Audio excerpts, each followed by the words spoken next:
Hi, I'm Tom Chambers, and I wrote and directed Protected. It's about a lonely market research analyst at this fictional condom company called Fortress Condoms. And he is a market research analyst, which means he's listening to tapes every day of people talking about why they use condoms and why they don't use them. And it's very intimate stuff. And he's very interested in that stuff, I guess. And he's particularly interested in this one tape that he listens to over and over again. And so that's one thing. And then this new girl joins the office and he kind of falls for her. He just has a look at her and she comes into his cubicle where he works and they have this interaction. He kind of shares his work with her. He gives her his headphones and plays her this tape that he's obsessed with, and then gets this idea that maybe they're going to be a couple, and he tries to make it happen, but it doesn't quite work out for him. Nice, nice. I really enjoyed the film. It was a very interesting story, clearly never seen before. And congrats on that. And I was wondering actually, what was your inspiration for this film? There's a couple things. The main thing was complete chance. I was on the tube one day, and so I go to the London Film School, and the film Protected was a term 4 film, which basically means it's, you get given the set of rules of the film before it's made. So it has to be black and white, has to be 10 minutes. You have to build a set that you shoot on for 4 days, and then you have to shoot 2 days on location. So you have all these like limitations that you kind of have to take into account when you're writing.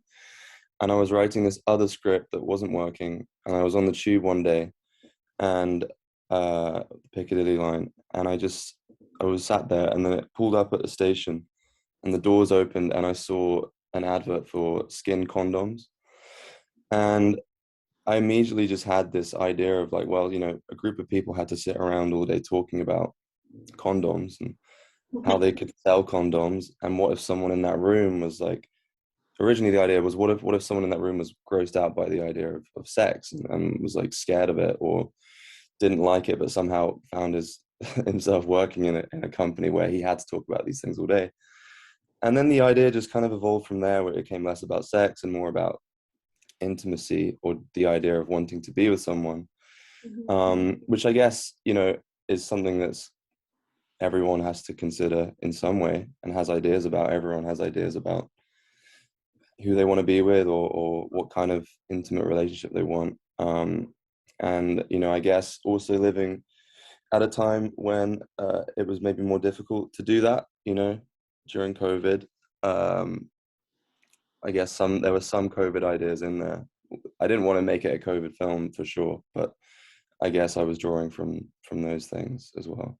Mm-mm. Yeah, interesting. It's really the things in our everyday life that we see, and then it kind of like sparks an idea most of the time, I feel. Hmm. So now just a question a bit more into the making of the film and the backstage of it. I was wondering, what was your budget for the film? And with this budget, how did you make it? Like, how did you work out the pre-prod, prod, and post-prod? So yeah, it's a good question. So again, because it's a London Film School film, a lot of the equipment and the set design stuff is already provided for you. Mm-hmm. So you don't have to pay for all the cameras. It's also shot on film, 35mm film. Mm. Um, uh, and that's expensive, but we didn't have to pay for any of that. I think the true budget is quite big for Yeah. a short film. I think it's probably somewhere in like above 20K, if you were to do this completely on your own. But we get given a budget of 1.9K, Mm-hmm. which basically just goes to the food you're paying for each day. A lot of the set design stuff, um, most of the money went on the set design. And because I shot the location stuff at my parents' house, I didn't have to pay. Luckily, they were kind enough to give me a waiver on that one. Um, and we also, the school has a policy where we're not meant to pay the actors because we're meant to be able to persuade actors to work for free with our scripts, and they don't want to give any unfair advantage to maybe kids who have more money, who are just able to get, you know, expensive actors, and also maybe that takes away a learning experience, because if you're paying for really good actors, um, then maybe you're not practicing how to develop a performance with an actor who's less experienced. I mean, I was lucky enough to get to like really good actors to work for free. Um, one of which, what she actually is signed at United Artists, so she is a professional. But she just liked the idea and was like, "Yeah, fine. I won't tell my agent. I'll work for free." And but yeah, so the budget mainly is for production design, buying props and costume and food. Yeah. Nice, nice. Oh, it's very interesting how motivating a crew and actors to work with you on such low budget is really about selling your idea. And if they like the script, people will get on board. And I really appreciate the collaboration between artists, because you're able to do something for them as well, obviously. So that's amazing. What was your best experience, best memory on this film, on this set? It was probably the stuff we shot at my house, because we did the studio first. So all the stuff in the office we did first. And that was harder because we just had a lot to do. And there's like an entire scene that we shot that didn't get used in the film, that took like half a day to shoot, Mm. because the film is 11 minutes and the school has this policy where it can't be over 11 minutes. They just get really angry. So we had to cut stuff, but I think it's fine. The film still makes sense. Luckily, there's one scene in there, but so yeah, the set build stuff was difficult. We did about 16 slates a day, which for one of these films, because the studio space is quite small, and you use this big dolly that like takes ages to move around the set, and we have to move around a lot of the dressing, so that was hard. But then when we got to my house, uh, we had a smaller crew, we had slightly less to do, Mhm. and it was kind of just, you know, more relaxing. And the stuff we were shooting, you know, there wasn't really dialogue, and it was just kind of like fun things like people brushing their teeth in front of a mirror and the ping pong ball stuff. I don't know. It was probably that, and then, you know, rapping at my house. That was just a nice feeling. That's nice. That's nice. Did you edit the film, or was it someone else who was your editor?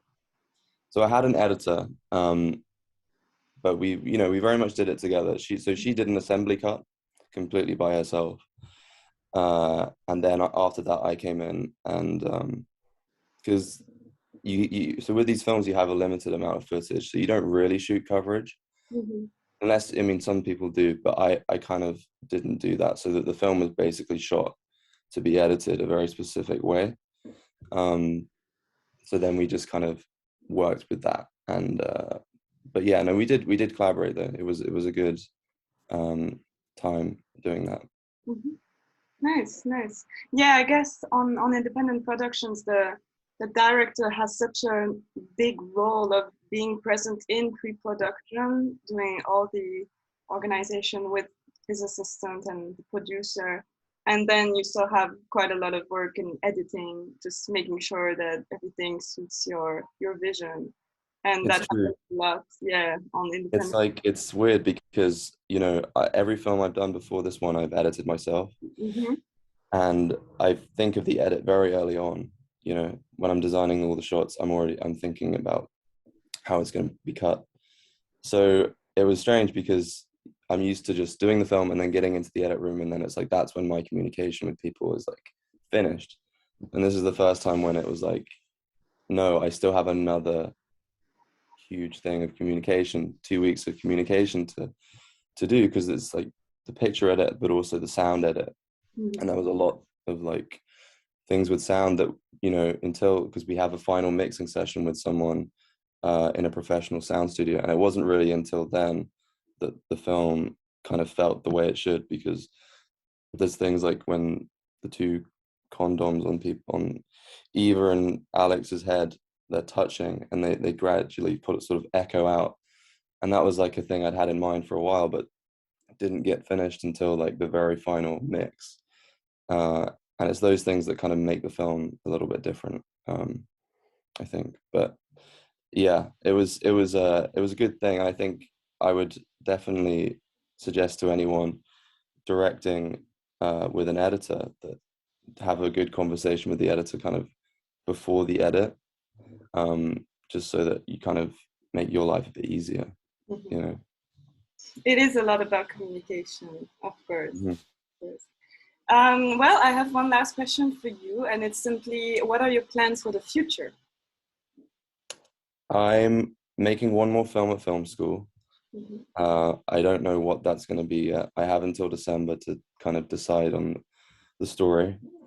Um, and then after that, I have a couple things. I mean, my real ambition is to stay in London and try and do independent films uh, as a writer director. But that's the unattainable dream. Um, it's really like just to write as much as possible, and yeah, collaborate with as many people as possible. And that's the good thing about film school is you do end up meeting a lot of people who all have some kind of work, different kinds of work, whether it's music videos or adverts or TV, and you can quite easily get in touch with them and see if they can help you out and keep you supported. But yeah, I guess make a living for a bit and then dream after that.